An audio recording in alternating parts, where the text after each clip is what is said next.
All right, so if you guys don't mind, I'm going to have you look at page 2 in your packet. We're just going to bounce back one slide, Catherine, please. If you look at page 2, at the very top, it will talk about the culture for the learning puzzles, the rules and procedures, what we just kind of talked about with our puzzle piece. So if you can just take a minute and read that on your own right now. Okay, so I'm going to ask for some volunteers just to read these out loud. So anyone can just call out. We'll start here. If you could just read out loud, anybody. If a child doesn't know how to read, we teach. Awesome. If a child doesn't know how to swim, we teach. If a child doesn't know how to multiply, we teach. If a child doesn't know how to drive, we teach.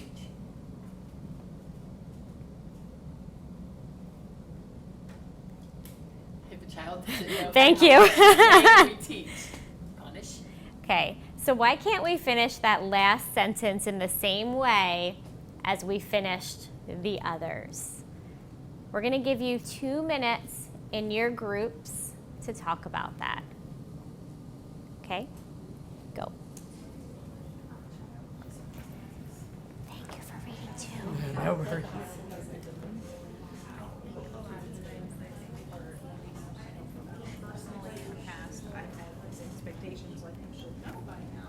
Quick ever in my life, so this is great. Thank you. Would anybody like to share out what you guys were talking about? It could be what you said, what you heard someone else say, anything that kind of stuck out that you'd like to share with the group.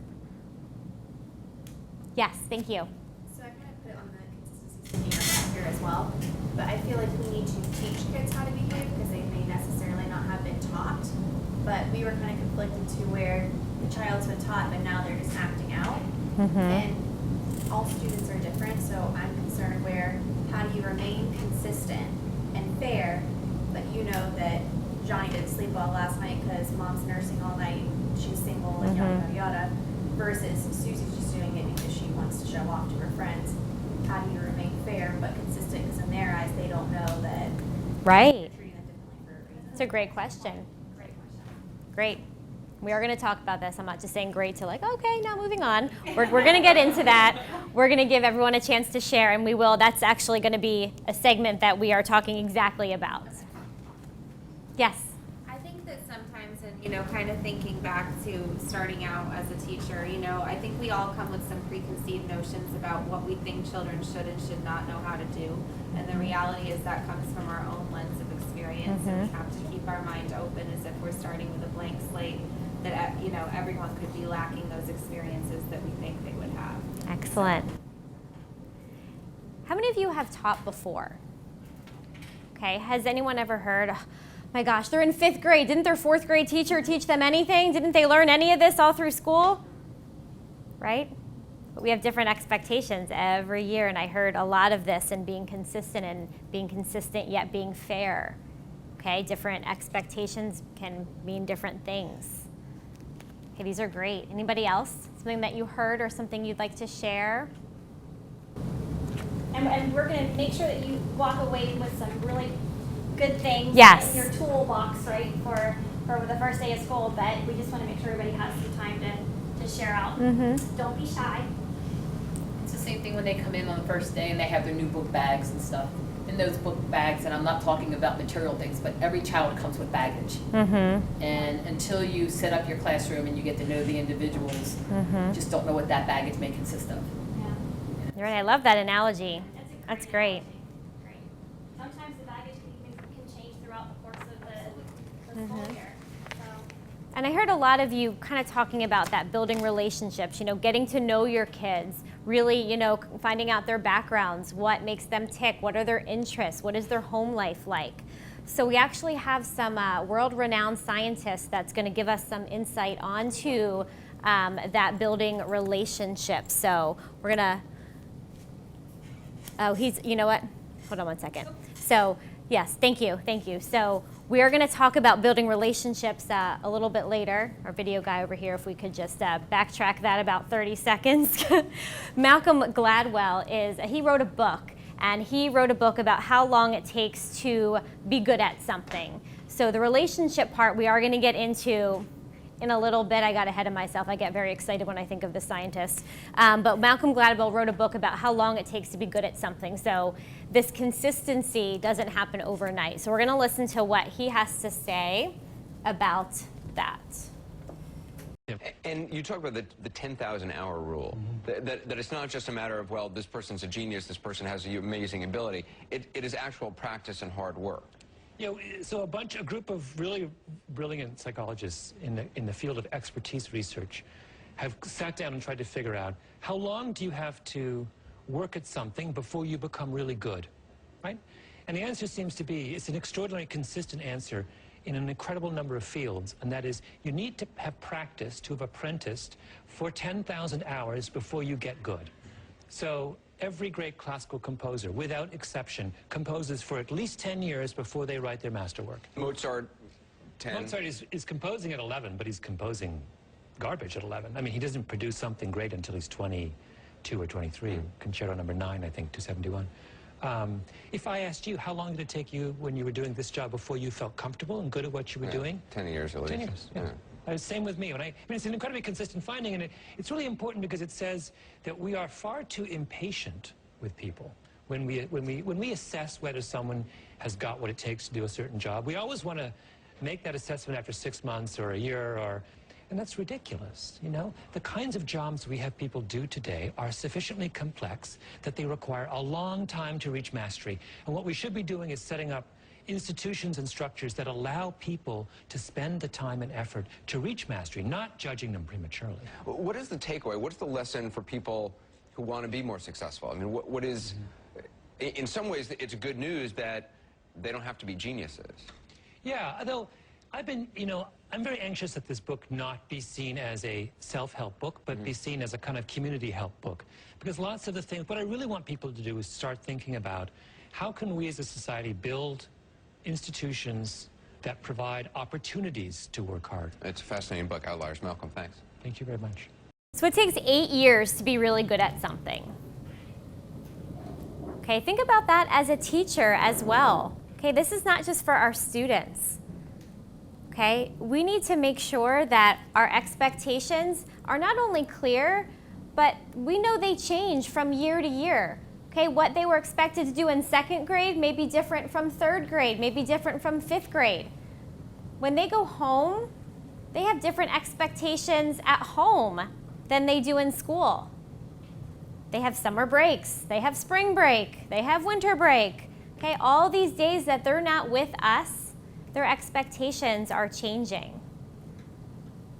So just be mindful of this, have patience. Know that our kids are all coming from different backgrounds. I like how you pointed out earlier, that blank slate. We don't know what they don't know. They may not know that sitting in a chair waiting for the teacher to talk is what they need to do. They may not even know how to sit properly. So just kind of thinking about that when they come into your classroom. Okay, now thinking of, we're just going to back up just 1 second. Our video clip that we showed you. Okay, it talked about how long it took for someone to be good at something. Okay, so 8 years. It's a long time. And even as educators, we get better and better. Every year we learn something new. Same with our kiddos. Okay, so if we think about our video clip for a little bit, what did you notice about the clip that we showed you?